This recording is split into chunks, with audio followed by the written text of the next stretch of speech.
आप देख रहे हैं न्यूज़ वन नेशन। आरा नगर निगम चुनाव को लेकर काफी चर्चा का विषय बना हुआ है। यहां तक बना हुआ है कि पकड़ी चौक के जाने माने युवा नेता के तौर पे आरजेडी के समर्थक मुकुल यादव भी चर्चा का विषय बने हुए हैं। मुकुल जी आज हमारे साथ हैं। मुकुल जी मेयर, नगर निगम मेयर की दावेदारी कर रहे हैं। हालांकि मैं बता दूं कि इनकी भाभी पहले वार्ड पार्षद हुआ करती थी, वार्ड नंबर 13 की वार्ड पार्षद थी। लगातार ये मतलब निकलते जा रही है। मतलब हमको लग रहा है कि 3 बार 4 बार मुकुल जी। तो मुकुल जी, एक चीज़ हमको समझ में नहीं आ रहा है, जो आपने अचानक मन कैसे बना लिया? पहले तो वार्ड की लड़ाई लड़ते थे, अब आप लोग मेयर की दावेदारी करने लगे। सबसे पहले तो मैं लक्की भाई को धन्यवाद देना चाहता हूं कि आप मेरा इंटरव्यू ले रहे हैं। एक पत्रकार के नाते आप हमारे एक अच्छे मित्र और भाई भी हैं, इसके लिए मैं आपको धन्यवाद देता हूं। सबसे पहली बात है कि 2007 में जब निकाय का चुनाव हुआ और नगर निगम में पहली बार लोग बतौर पार्षद और मेयर बने, उस समय वार्ड संख्या 13 से हमारी भी भाभी पार्षद हुई और पहली डिप्टी मेयर बनी। उस समय संसाधनों की काफ़ी कमी हुआ करती थी और वार्ड पार्षद ही मेयर बना करते थे। मगर 2022 में ये परिपाटी बदल दी सरकार ने, और सरकार ने ये निर्णय लिया कि अब सीधे जनता मेयर का चुनाव करेगी। और सरकार का ये एक अच्छा सोच और एक अच्छी पहल थी कि अब सिलेक्टेड नहीं, अब इलेक्टेड मेयर होंगे। तो जितने भी लोग हैं जो अपने आप को सामाजिक जीवन में बहुत सारा काम करने का काम किए या राजनीति कर रहे हैं, तो एक आगे बढ़ने का एक प्लेटफॉर्म लोगों को मिल गया। हम भी बहुत दिन से एक ब्रेक थ्रू चाह रहे थे कि कुछ इस तरह का हो कि हम भी जनता के बीच में सीधे जाए। लेकिन ये चीज़ रहा कि आरजेडी के आप शुरू से विजेंद्र यादव को भी समर्थन किए, अनिल सम्राट को भी समर्थन किए। अब क्या लग रहा है कि अभी मतलब जो चुनाव आया है इसमें कितना समर्थन खोज रहे हैं अरुण यादव या फिर विजेंद्र यादव फैमिली से? सबसे पहली बात तो ये है कि आपने कहा कि मैं राजद का एक सच्चा सिपाही हूँ, तो मैं राजद का एक सच्चा सिपाही हूँ। हमने अपने स्तर से और पार्टी के कुछ लोगों के बीच में हमने इस बात को रखने का काम किया है कि बतौर मेयर का चुनाव होने जा रहा है, अगर पार्टी की इसमें कुछ भूमिका होगी तो मैं उसके लिए पार्टी के सामने नतमस्तक हूँ, और पार्टी मुझ में अगर देख रही है संभव का जो भी निर्णय होगा उसके साथ मैं मजबूती के साथ खड़ा रहूँगा। मैं विजेंद्र यादव का बात कर रहा हूँ। विजेंद्र यादव को आप शुरू से ही लेकर अब तक काफ़ी मदद करते थे, अब तो जदयू में चले गए हैं, उसके बाद भी एक व्यक्तिगत संबंध होता है। तो विजेंद्र यादव कितने खड़े उतरेंगे आपके लिए? मतलब जो चुनाव लड़ रहे हैं तो जाहिर सी चीज़ है कि उनकी भी शहर में कुछ का अपनी पहचान है। व्यक्तिगत संबंध हमेशा राजनीतिक संबंधों पर भारी रहता है, और जहाँ तक मुझे लगता है कि वो हमारे बड़े भाई हैं और आगे भी वो हमारे बड़े भाई ही रहेंगे। पार्टियाँ अलग अलग हो सकती हैं, लेकिन व्यक्तिगत संबंध और भाईचारा अलग अलग नहीं होता है। और सबसे बड़ी बात है कि अरुण जी उनके छोटे भाई हैं, वो राजद में हैं, और विजेंद्र भी खुद जदयू में है। तो कहाँ है पारिवारिक संबंध है, अपने स्तर पर पारिवारिक संबंध रहेगा, व्यक्तिगत संबंध रहेगा, राजनीतिक संबंध अलग अलग हो सकता है। अगर उनको लगता है कि मुकुल को मदद करना चाहिए, और उनको लगेगा, इसलिए कि राजनीति के साथ साथ वो एक अच्छे सामाजिक लोगों की मदद करने के लिए, अच्छे लोगों की मदद करने के लिए जाने जाते हैं। अनिल सम्राट की जहाँ तक बात है, वो हमारे हम उम्र हैं, हमारे रिश्तेदार भी हैं।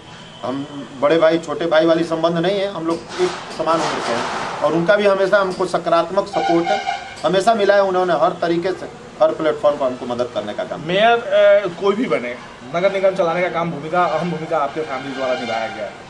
इस बार कौन सा मुद्दा लेकर आप चुनाव में उतर रहे हैं? आप उनकी बातों से सहमत हैं, मगर हम लोगों ने किसी को जिसको मदद किया है वो 100% विकास के मुद्दे पर खड़ा नहीं उतरा है इस साल। निश्चित है कि आदमी जब समाज में है और राजनीति में है, तो जब पार्षद हमारे घर से आती हैं तो हम लोग मेयर बनाने के लिए किसी न किसी को तो मत देंगे। हम लोगों ने हमेशा अच्छा बेहतर सोच के इस शहर के लिए कुछ लोगों को हम लोगों ने सपोर्ट किया और मेयर बनाने में अहम भूमिका निभाई, लेकिन 100% वो विकास के मुद्दे पे खड़े नहीं उतरे।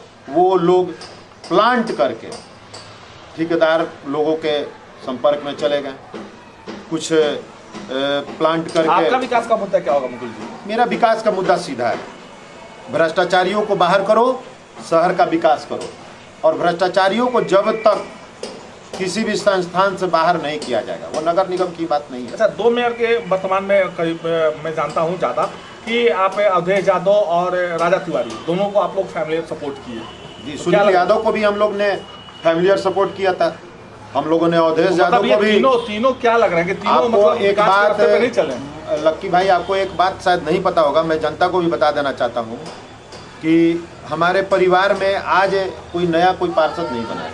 हमारे बड़े बाबूजी 62, 67 और 67 से लेके 72 तक आरा तो नगर ये निगम में जनता पार्षद। जान रही है, जो आपको वोट देने देगी वो जनता जान रही है आपके बारे में, लेकिन ये जानना चाहती है कि ये जो 3 लोगों का नाम आप अभी आया, अवधेश यादव, सुनील यादव और यहाँ पे एक राजा तिवारी, तो ये तीनों कहीं ना कहीं आपके मुताबिक तो विकास के राहों जी, पे जी, नहीं चल बिल्कुल रहे। बिल्कुल।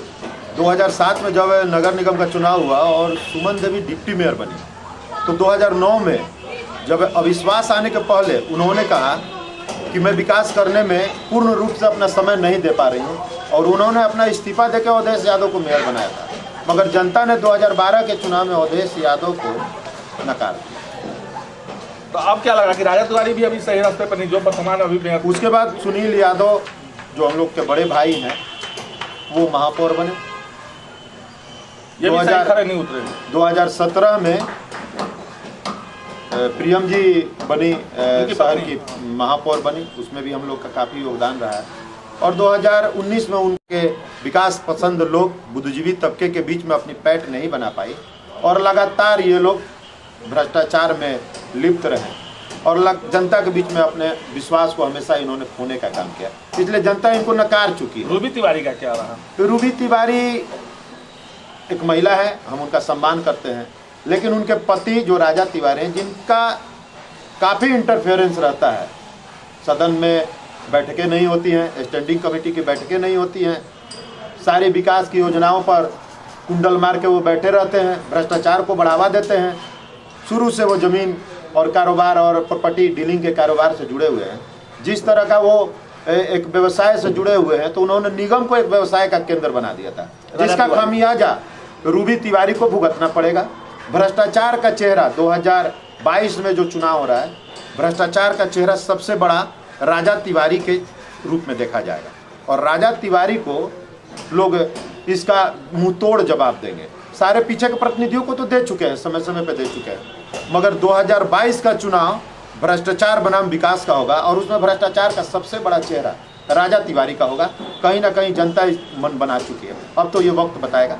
अच्छा, ये मुकुल जी एक चीज बताइए, कितने वोटों से अनुमान लगा है कि निकल जाएंगे? देखिए, ये तो जनता का मत है। अनुमान तो लगाए होंगे, अनुमान पॉलिटिक्स में विजेंद्र यादव जैसे लोगों के साथ आप रहे हैं। बिल्कुल, अनुमान तो राजनीति में अनुमान नहीं होता है, संभावनाएं होती हैं, और मैं जीतूंगा और बहुत अच्छे जन समर्थन से जीतूंगा। अब मैं तो भविष्यवाणी नहीं कर सकता। किस समुदाय का ज्यादा वोट आप पे चढ़ने जा रहा है? देखिए, जात पात की तो बात मैं कर नहीं रहा हूँ, मैंने विकास की बात की, और जहाँ विकास की बात होगी वहाँ भ्रष्टाचार की भी बात होगी, और वहाँ पर जात पात की बात बिल्कुल नहीं। भ्रष्टाचार किसी जाति के चेहरे में नहीं देखा जा सकता है, विकास जाति में नहीं बांधा जा सकता है। उसी तरीके से आप जन समर्थन जो मेरा है आप खुद देख सकते हैं, वो जात में आप नहीं बांध सकते हैं। जात की बात ना करें तो राजपूत समाज क्यों खफा है आपसे? नहीं, देखिए, राजपूत समाज या ब्रह्मर्षि समाज हो गया या यादव समाज हो गया, कोई समाज खफा नहीं है।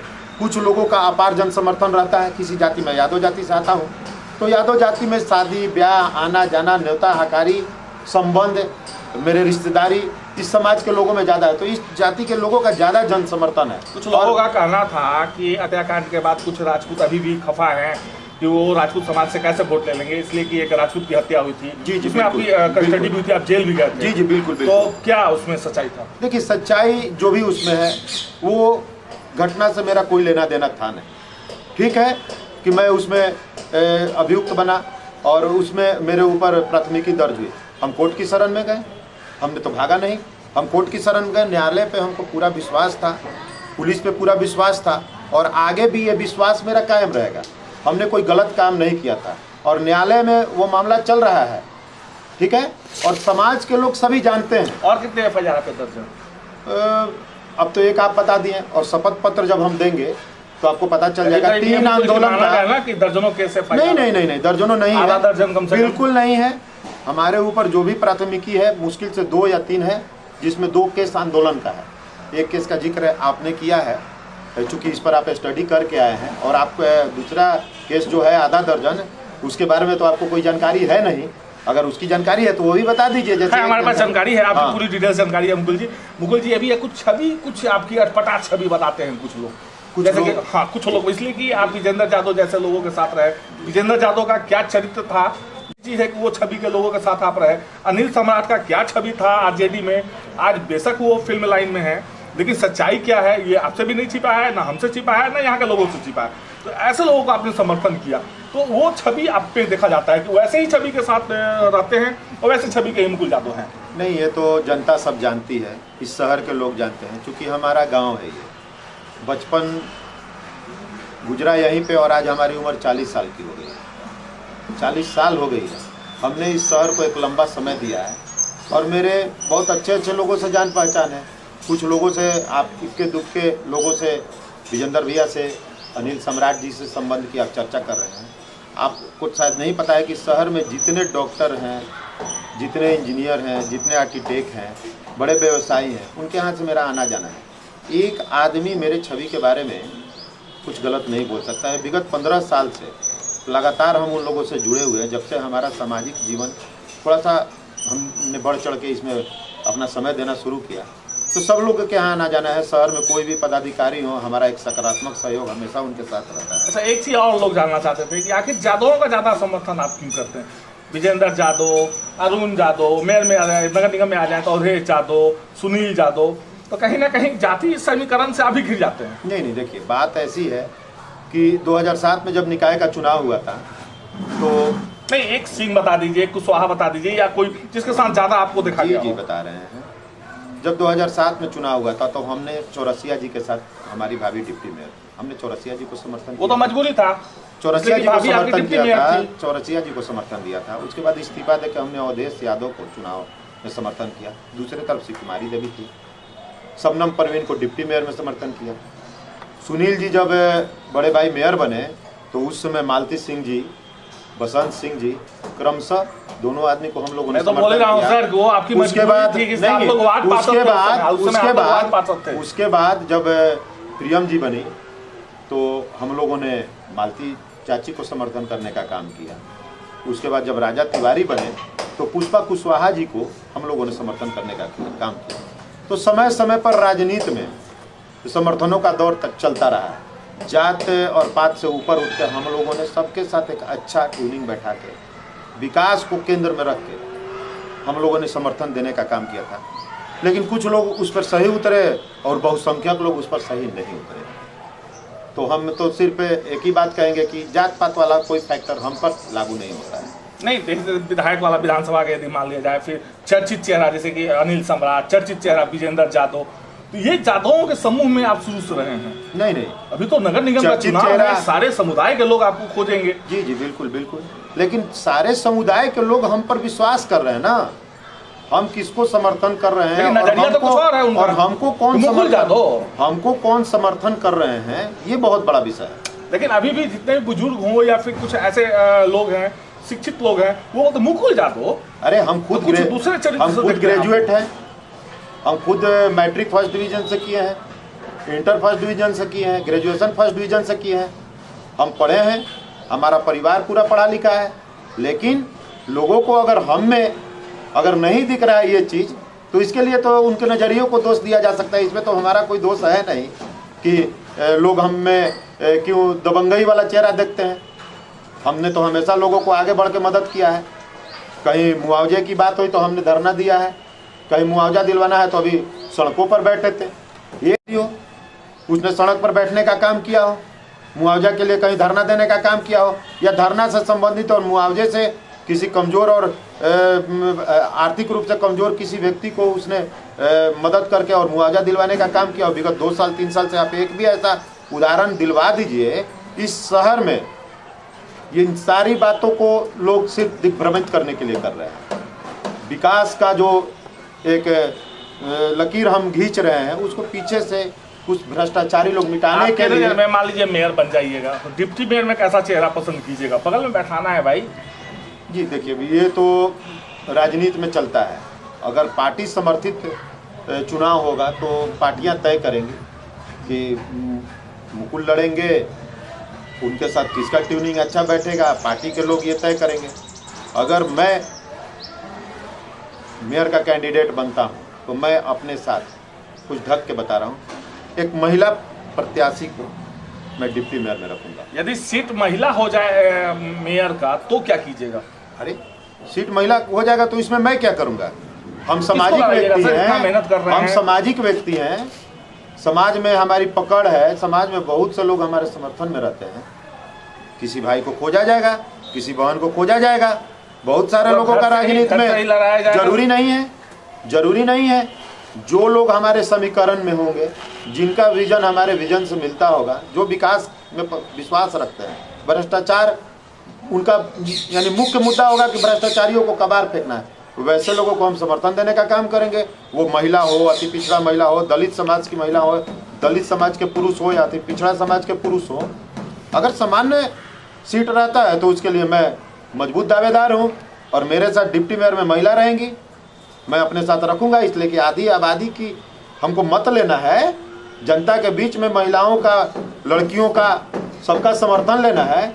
तो उनके पास डोर टू डोर जाके एक समझाने के लिए मैं कहूँगा कि हमने अपने साथ एक रखा हुआ है जो आपके समस्याओं का ये करेंगी, हल करेंगी। वो विकास की बात हो या किसी भी टॉपिक पे।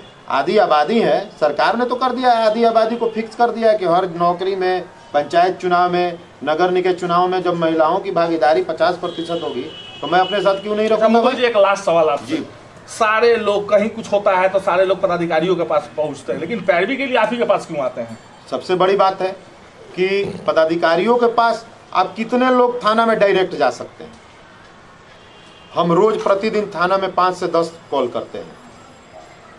किसी का छज्जा का लड़ाई है, किसी का नल्ली का लड़ाई है, किसी का साइकिल चोरी हो गया, किसी का जमीन का कुछ समस्या है। मतलब जनता का सेवा होना चाहिए, बिल्कुल होना चाहिए। और जनप्रतिनिधि इसी के लिए होते हैं। जनप्रतिनिधि जनता और सरकार के बीच में, जनता और सरकार के बीच में, संस्थानों के बीच में जनप्रतिनिधि कड़ी का काम करते हैं। मुकुल जी, आप पहले से इसकी तैयारी कर रहे थे क्या? सामाजिक जीवन में है, सामाजिक जीवन में है। नहीं, अभी माना जाता है कि जिसको मुकुल यादव समर्थन दे देते हैं उसका मतलब जीत तय है। नहीं, ऐसा बात नहीं है कि जीत तय है। हम लोग संघर्ष करते हैं। ये थे हमारे साथ मुकुल यादव जो मेयर प्रत्याशी की दावादारी कर रहे हैं। हालांकि सच्चाई है कि जितने लोगों को पदाधिकारियों के पास जाना चाहिए वो इनके पास आते हैं, उनको ये खुलकर दिल से मदद करते हैं, तन मन धन तीनों चीज से ये मदद करने के लिए सक्षम रहते हैं। और गरीबों का दुआ इनके साथ रहता भी है। और इसके लिए लोगों के कहने पे ये मेयर का भी चुनाव लड़ रहे हैं। ये खुद मन भी नहीं बनाए थे कि मेयर का मैं चुनाव लड़ूंगा और इस बार दावेदारी करूंगा नगर निगम का, लेकिन सच्चाई है कि लोगों के कहने पर ये चुनाव लड़ रहे हैं। सहयोगी अमित के साथ मनोज कुमार सिंह, आरा।